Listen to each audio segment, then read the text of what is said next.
Chapter 1 deals with becoming a teacher. It talks a little bit about what teaching requires of you. On page 5, 6, and 7, there's an article called "Do You Be the Judge" that breaks it down into the good, the bad, and the ugly. So it lets you know exactly what each side of the coin is for teaching, so you might want to read that carefully if you're still on the fence about what it is you exactly want to do. Teaching requires a great deal of your time and your energy, and it's not as simple as snow days and summers off and great money.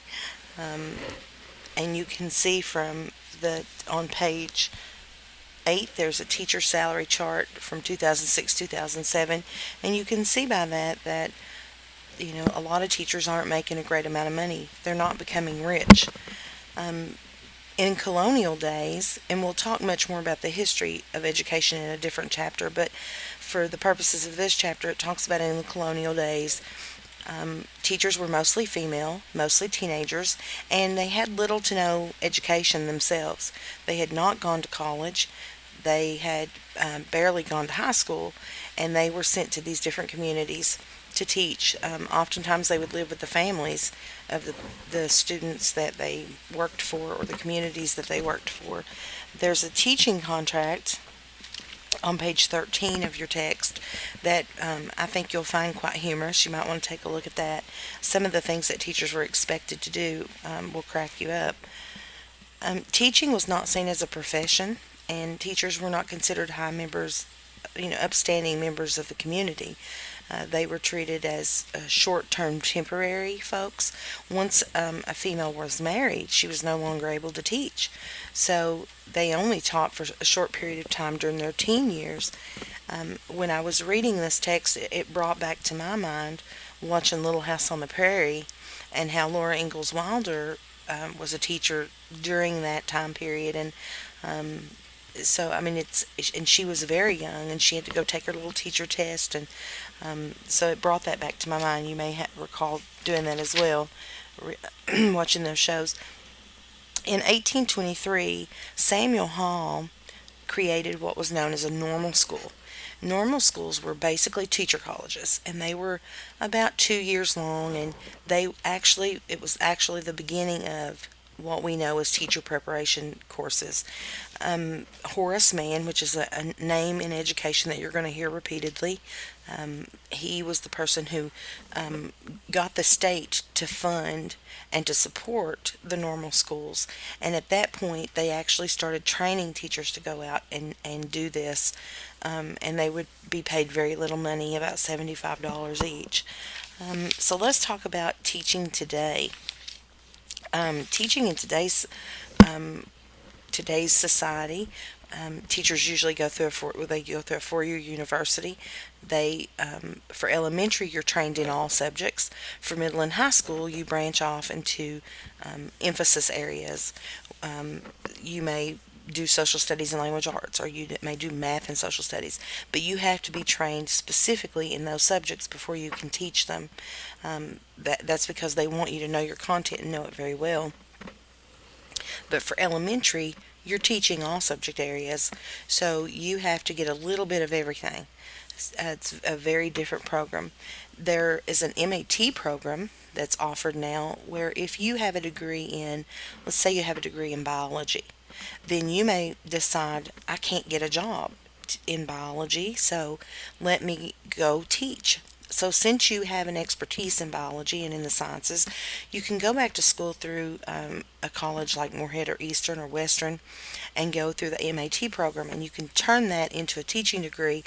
You don't have all the methodology classes, and those are the ones that actually teach you how to teach you the skills and the activities and the strategies.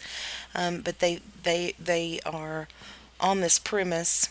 The MAT program is on the premise that you know your skill and you know your content knowledge so deeply that you're able to teach that regardless of those methodology courses. So, teachers go through this and they finish and they take some tests make sure that they are able to pass those tests, and then they're able to get a teaching degree. You then can go on and get a master's degree, and in the state of Kentucky, you have 10 years to finish your master's degree in order to teach. Um, if you are not able to get into a master's program because of test scores or that kind of thing, you can do what is known as a fifth year degree.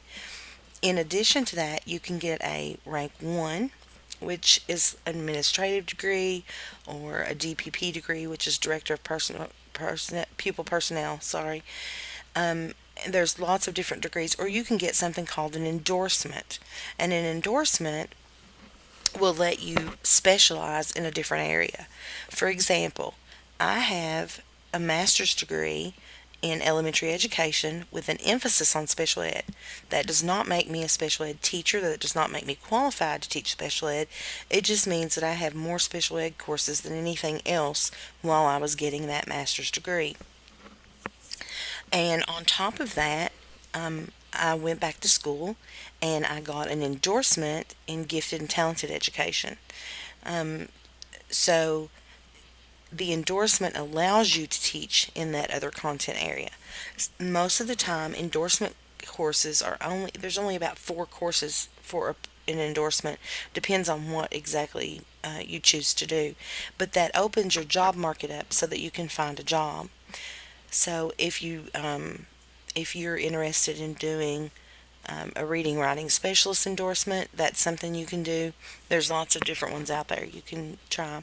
Then there's also the National Board Certification. National Board Certification gives you your rank 1 so that you don't have to go back to school to get that additional degree, or it'll give you your rank 2. It'll give you the same pay, but you won't actually have that degree. Now, the National Board Certification will allow you to go to any state and you would still be a National Board Certified teacher.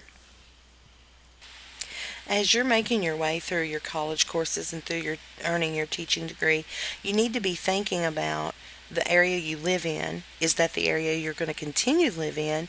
And what job openings are there here?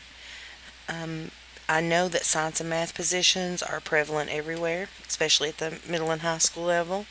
There's also a great need for special education teachers.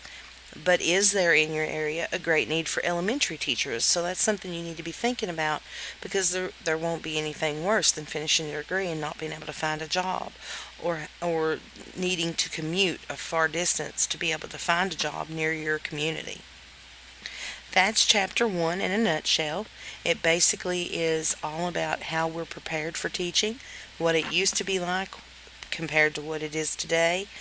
If you have any questions about this chapter, please feel free to email me and I'll be happy to answer those. I will see you next week. Don't forget to do your introduction assignment. It is due by Sunday at midnight, or at 11:30. Sorry. Have a great week.